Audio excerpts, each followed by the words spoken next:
এই ভিডিওতে আমরা এখানে কিছু অংশটা বাকি রাখছিলাম, এইটা এখন আমরা করব।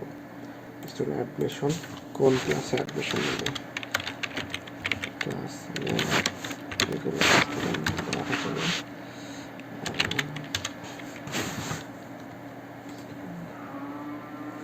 স্টুডেন্ট ক্লাসরুম,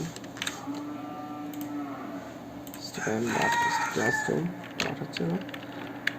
নেম, ক্লাসরুমের মধ্যে কি আসলো, নাম ছিল, ক্লাসরুম নেম, ক্লাসরুমের নেমটা নিয়ে আসলাম। এখন আমরা ডাটা ছিল add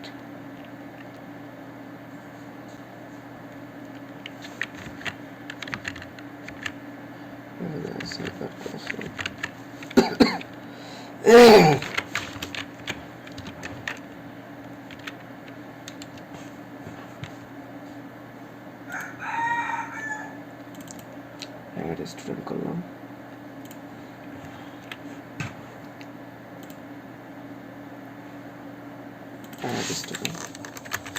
add student cycle, add student করলাম,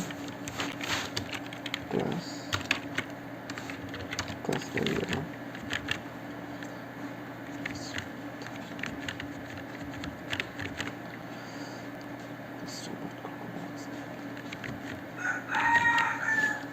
add student করলাম,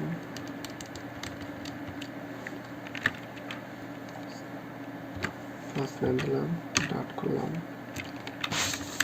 add student করলাম,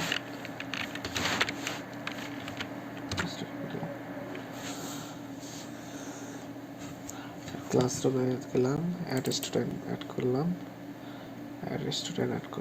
ক্লাসরুমে অ্যাড স্টুডেন্ট অ্যাড করলাম। প্রথমে দিলাম ক্লাসের নাম, ক্লাস নেম দিলাম, ক্লাসের নাম, তারপরে dot add student, add student add করলাম, অ্যাড স্টুডেন্ট এই স্টুডেন্টটা দিয়ে দিলাম, বাস এইটুকুই।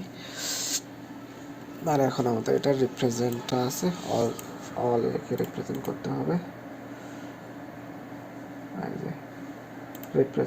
String representation of the school including classroom details and student exam marks, এটা আমরা নেক্সট ভিডিওতে দেখব। ধন্যবাদ সবাইকে, ভালো থাকবেন, সুস্থ থাকবেন।